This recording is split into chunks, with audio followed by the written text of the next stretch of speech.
The pain I experience with lipedema, it's changed my life, and not in a good way, because I was a school teacher and I taught kindergarten and first grade. And if you don't know about that age group here, you are on the floor a lot, you're squatting, you're picking them up, you're running literally after them, and your day is nonstop. And so you're on your feet. And I did that, day in, day out, loved it. Teaching is such a gift that I feel I have been given, and I'm so good at it. But I didn't really experience any pain. I'm trying to remember now. I've always bruised very easily my entire life, but I did not experience pain until I flew to Vietnam to teach there in 2008. And all by myself, I flew there to teach little Vietnamese children, but my body reacted to the 30-hour flight in a very bad way. And then their weather there is very high, over 100% humidity and over 100 degrees heat.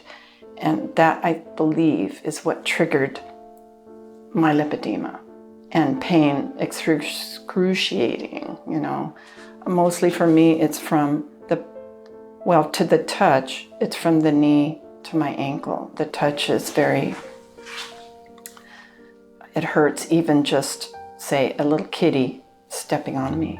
Or if I've had people grab my leg and I want to sock them, it hurts bad. Anyway, I had to come home from Vietnam right away because of my body. It just blew up and they thought I had DVT. I was in the hospital there and they couldn't find any clots. So they flew me home with shooting myself in the belly, with I think it was called Lovenox. And when I got home, they also said, oh, you definitely have blood clots somewhere. Ran the test, they could not find any.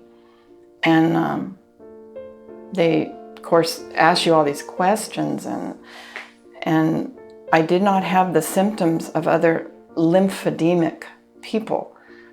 I had too much pain, they said, but they didn't obviously know about lipedema. So they said, you have lymphedema.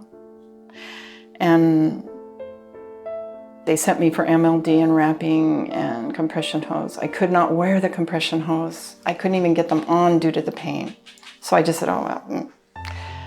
And tried to do research on the internet. And at that time, there was nothing. And I knew no one like me. So I did read on that one site about lipedema, and it said it was incurable. And I just said, okay, well, Cynthia, you have to just live your life. You're not going to succumb to this. You're not going to let it get you down.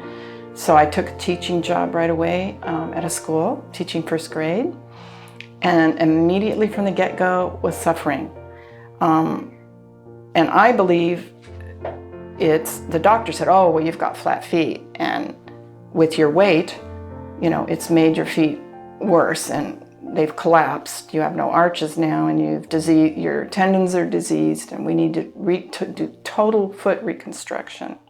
You also need new knees. Your knees are bone on bone, and the pain was great with them.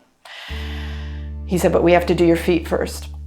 So 2010, August, they reconstructed this foot. And I was in a wheelchair for a long time, and then graduated to crutches. And I'm on disability during this time, you see, because obviously I could not work. And then after that, he said, you may not ever return to the classroom. I don't think you're going to be able to do that. But I told him, watch me. And for a couple of years, I sat at a little table at Sylvan, loved it, teaching little children after school. But I missed the classroom. So this summer, just this past summer, 2013, I took a job at a little church school by my home, and they wanted me to run the summer program. Well, so I had no idea what I was in for. Summer program, you're out there outdoors with the children on your feet in tennis shoes and blowing a whistle and playing games with them. Very, very, very physical. It wasn't the typical, I'm in my classroom teaching, and I had from preschool through 8th grade. And it was challenging, but even after the first week, I was in tears and lay awake in bed with the pain. And the pain wasn't just the touching at this point. I felt like I was on fire, especially the lower leg and the foot. But the pain would start at the hip joint and radiate all the way down. So it's hard to explain that kind of pain. It's like it's deep in your bones. And I was before that taking Aleve, but the Aleve didn't touch it. So finally my husband said, you're gonna put yourself back in the hospital. You're gonna kill yourself. I can't allow you to do that. You need to quit. So after July, August, I quit August 30th.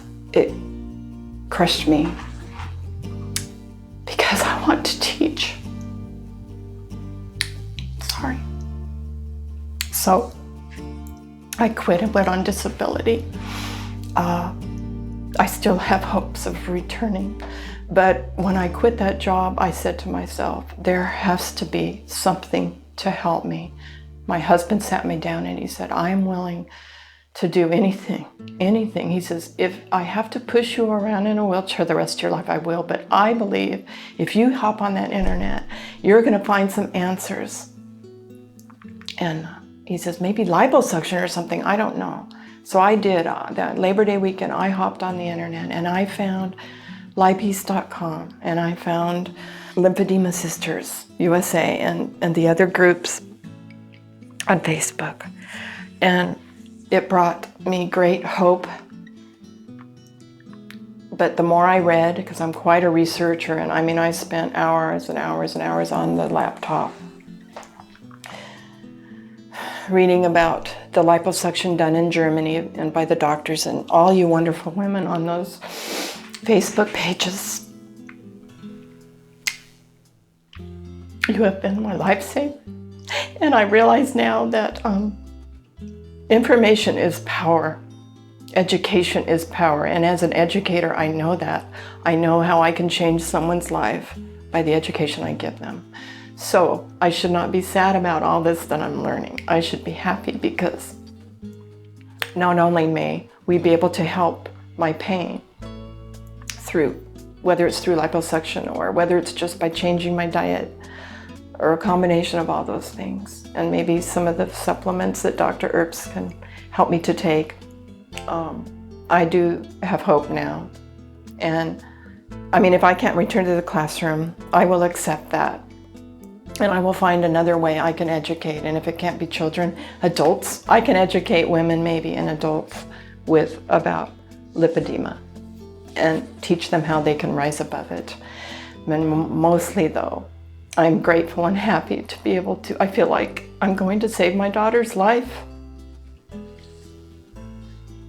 She's only 27, but she has it in her legs and her arm. But when you see her, no one would ever guess she has it because she's so thin and model-like in her body, beautiful inside and out. This is a mother and a daughter, and they both have lipedema.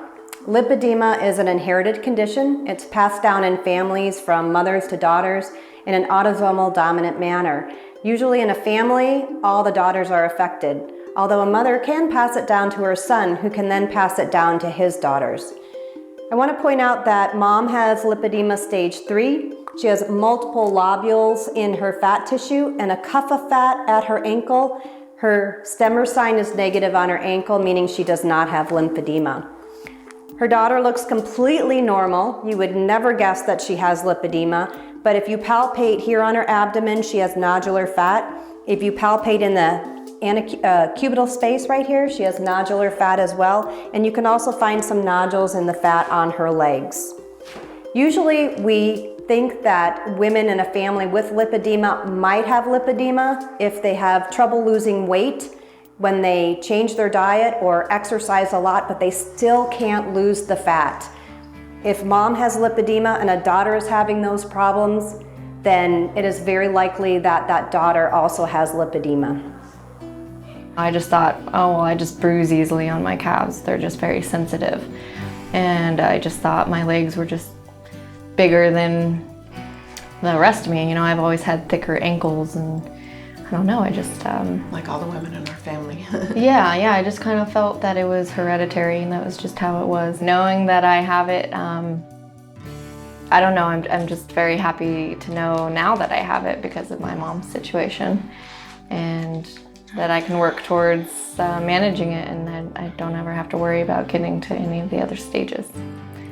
So it was a little surprising to me to find out where I had it yesterday. She had let me know that I had it in my tummy and my arm. So that was as well as your legs. Yeah, well, I mean, we knew it was in the legs, but to hear the tummy and the arm. It was a little overwhelming, I do have to say myself, so. She has accepted that she has it and is willing to make the changes in her diet and her lifestyle. So she is to be highly commended for that. But I do not want her to end up like this with the pain. Because as you know, chronic pain, it is hard to keep a smile on your face and to keep going day by day and not be bitter and angry at the world. But I refuse to be that. I will not give in.